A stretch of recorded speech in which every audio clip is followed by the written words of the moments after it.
Praise the Lord. आप सभी को जेएमसी की आइए हम प्रभु को आज के सुंदर दिन में सुबह के बेले में प्रभु को धन्यवाद करेंगे और परमेश्वर से आज के इस दिन के लिए प्रार्थना करेंगे। और आज परमेश्वर जो हम लोग को वचन के द्वारा उत्साहित करना चाहता है और क्या सिखाना चाहता है, तो आज का विषय हम यही लेकर आए हैं कि क्या एक मसीही स्त्री को सिर ढक कर प्रार्थना करना चाहिए या नहीं। तो हम परमेश्वर के वचन के द्वारा सीखेंगे कि सच में परमेश्वर हमें क्या सिखाता है, क्योंकि जो परमेश्वर का वचन है वो सत्य है और हर एक व्यक्ति को जानना बहुत जरूरी है। तो मेरे भाई मेरे बहनों, यदि आप लोग जानना चाहते हैं तो इस वीडियो में अंत तक बने रहिए और आप परमेश्वर के वचन के द्वारा सीखिए कि परमेश्वर हम लोगों को क्या सिखाता है। तो आइए हम वीडियो को शुरू करते हैं और परमेश्वर के वचनों के द्वारा सीखेंगे। लिखा है पहला कुरिन्थियों 11 का 2 से लेके 16 पद तक पढ़ेंगे और हम परमेश्वर के वचन से सीखेंगे। लिखा है 11 का 2 पद में कि हे भाइयों, मैं तुम्हें सराहता हूँ कि सब बातों में तुम मुझे स्मरण करते हो और जो परंपराएं मैंने तुम्हें सौंपी है उनका पालन करते हो। आमीन। परमेश्वर का वचन हमें सिखाता है, कहता है जो पौलुस है हर एक अपने कलीसिया को सिखाता है परमेश्वर की क्या मार्ग है, हम परमेश्वर की कैसे बताए हुए मार्ग के अनुसार चलेंगे। परमेश्वर की व्यवस्था दी गई है कि हम परमेश्वर में कैसे चलेंगे, कैसे रहेंगे, किस प्रकार परमेश्वर हम लोगों से प्रसन्न होता है। हम लोग को कहता है कि मैंने तुम्हें परंपराएं सौंपी है और कहता है कि उनका पालन भी करते हो। हम परमेश्वर के वचनों को जानते हैं और उसके आज्ञा के अनुसार भी चलते हैं, लेकिन कुछ और ऐसी बातें हैं जो हम नहीं कर पाते हैं। हमें जानना बहुत जरूरी है। लिखा है आगे इसी का 3 में, परंतु मैं चाहता हूँ कि तुम यह जान लो कि हर एक पुरुष का सिर मसीह है और स्त्री का सिर पुरुष है और मसीह का सिर परमेश्वर है। आमीन। हम लोग को जो पौलुस है हम लोगों से कुछ बताना चाहता है और उसी प्रकार हम भी आपको सिखाना चाहते हैं कि कहता है कि परंतु मैं चाहता हूं कि तुम यह जान लो कि हर एक पुरुष का सिर मसीह है। हम लोग को यही सिखाता है कि जो एक पुरुष का जो सिर है मसीह है। जो पुरुष है वो परमेश्वर के समान है। परमेश्वर अपने बराबर क्या दिया, अधिकार दिया है। और लिखा है कि और स्त्री का सिर पुरुष है और मसीह का सिर परमेश्वर है। यानी जो पुरुष है वो परमेश्वर के बराबर है। और हमें सिखाता है, कहता है कि जो पुरुष सिर ढाके हुए प्रार्थना या भविष्यवाणी करता है वो अपने सिर का अपमान करता है। आमीन।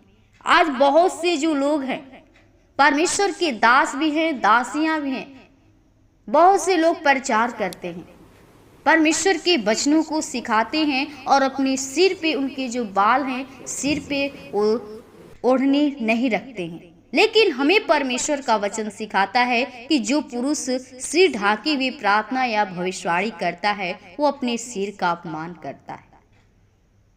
जो पुरुष है उसके ऊपर जो बाल भी नहीं है उसके सिर पे और वो ओढ़नी ओढ़कर प्रार्थना करता है, ढक कर प्रार्थना करता है, तो क्या करता, अपने ही सिर का अपमान करता है।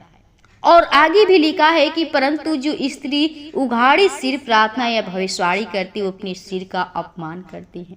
आज बहुत सी मसीही सिस्टर लोग हैं, जो बहनें लोग हैं, वो परमेश्वर की प्रचार करती हैं और प्रार्थना भी करती हैं, लेकिन अपने सिर को क्या करती हैं, वो ढक कर प्रार्थना नहीं करती हैं।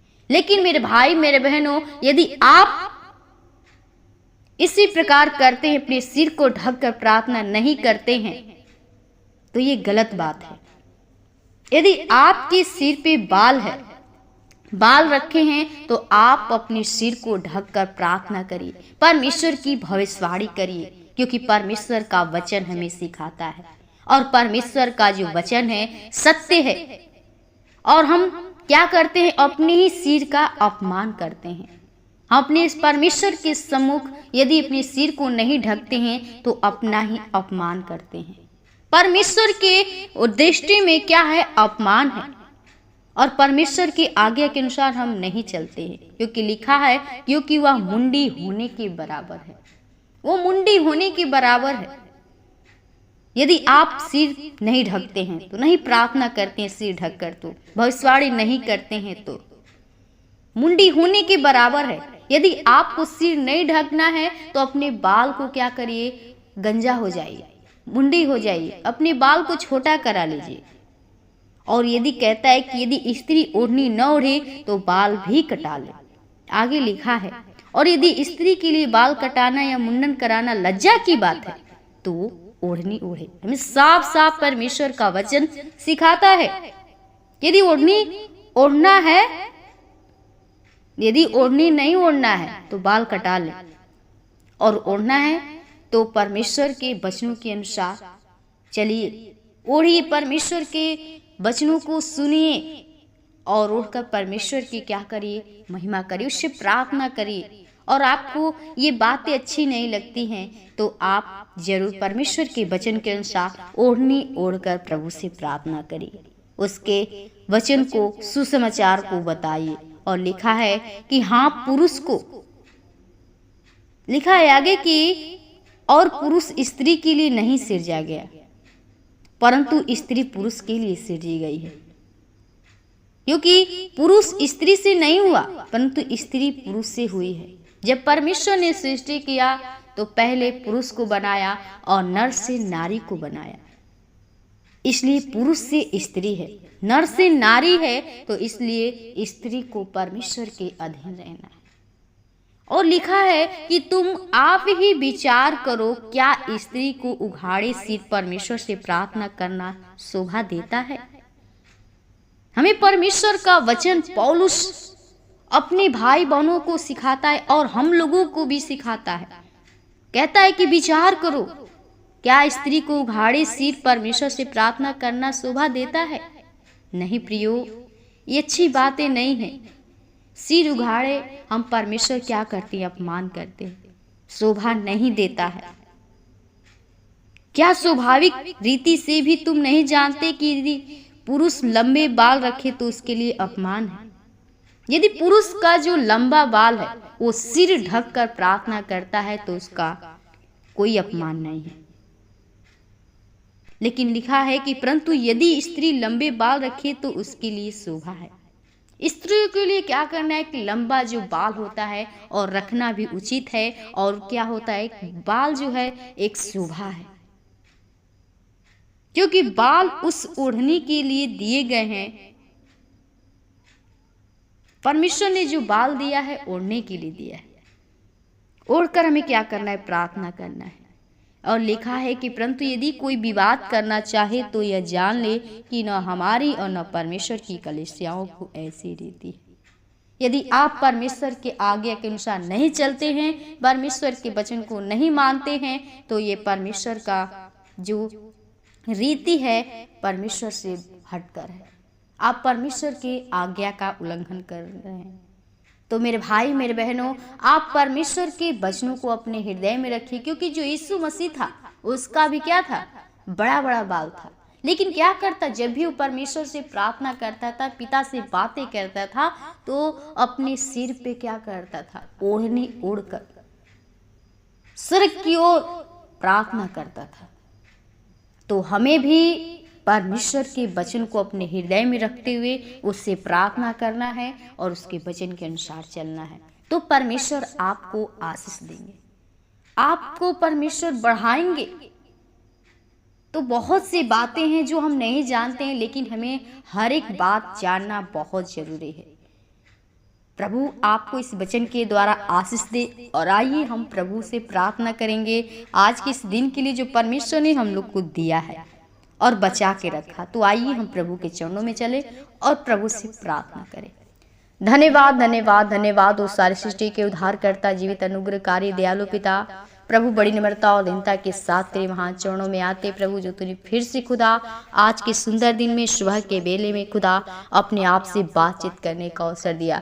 प्रभु जी, हम प्रार्थना विनती करती, जितने भाई बहन इस समय तेरी प्रार्थना को सुन रहे, तेरे वचन को सुन रहे खुदा, जो आज का वचन हम लोग के जीवन में सिखाया प्रभु, उत्साहित किया प्रभु। हम चाहते हर एक के अंदर प्रभु जो वचन है प्रभु जी, हर एक व्यक्ति वचन के अनुसार प्रभु जी वो सीखने पाए प्रभु जी, और तेरे वचन के अनुसार चल सके प्रभु जी। हम लोग के जीवन में बहुत सी कमियां आती हैं प्रभु, हम तेरे वचन को भूल जाते हैं, तुझको प्रभु जी ठुकरा देते हैं, लेकिन प्रभु तू ही हमारा सच्चा यीशु मसीह है। और हम चाहते प्रभु हर एक प्रिजन प्रभु जी तेरे वचन को सुनकर तेरे वचन के अनुसार चलने वाले बने, हर एक व्यक्ति तेरे भय में तेरे अनुग्रह में चल सके प्रभु। हर एक परिजनों के पापों गुनाहों को तू क्षमा करके अपना बेटा बेटी बना। जो भाई बहन कार्य करते हैं उनके कार्य में हम चाहते हैं तेरा बरकत चाहते, तेरा आशीष चाहते प्रभु जी, और तेरे ब्लेसिंग को मांगते प्रभु। उनके जीवन में तू अद्भुत कार्य को दिखा प्रभु जी। ओ तू असंभव को तू संभव करने वाला है प्रभु जी। यदि वो निराशा में है, कोई बीमारी में है, कोई रोग से प्रभु पीड़ित है प्रभु जी, वो बहुत ही दुखी है, वो लाचार है खुदा, वो बेसहारे हैं, अनाथ विधवाएं लोग हैं, हम चाहते प्रभु हर एक के ऊपर तू तरस खा, वो तू दया कर, क्योंकि प्रभु तू दया का धनी है प्रभु जी। और तू ही एक सच्चा यीशु मसीह है, सच्चा पिता है, जो तू जीवन को देने के लिए वो स्वर्ग को छोड़ के धरती पे आया। हम चाहते प्रभु हर एक व्यक्ति के जीवन को, आत्मा को तू बचा प्रभु, ताकि हर एक व्यक्ति मिलकर तेरे राज्य के लिए महिमा कारण बन सके प्रभु जी। आज के इस दिन को आपके हाथों में थे, हर एक परिजनों को आपके हाथों में थे प्रभु, उनके परिवार में, उनके प्रभु जी घर गृहस्थी में हम तेरा आशीष चाहते हैं प्रभु जी। वो तेरे ब्लेसिंग को मांग लेते हैं खुदा, वो तेरे नाम में अभिषेक कर दे, उनके बाल बच्चों में प्रभु जी, पशु में प्रभु हम चाहते हैं प्रभु वो तेरा प्रभु ब्लेसिंग होने पाए खुदा। हर एक प्रियजनों को आपके हाथों में थे प्रभु जी, अपने जीवन को सर्वप्रार्थना को लहू के बाढ़ छिपाते हैं। आज के इस दिन को आपके हाथों में थे, धन्यवाद के साथ विनती प्रार्थना यीशु के नाम से मांगते हैं, आमीन आमीन।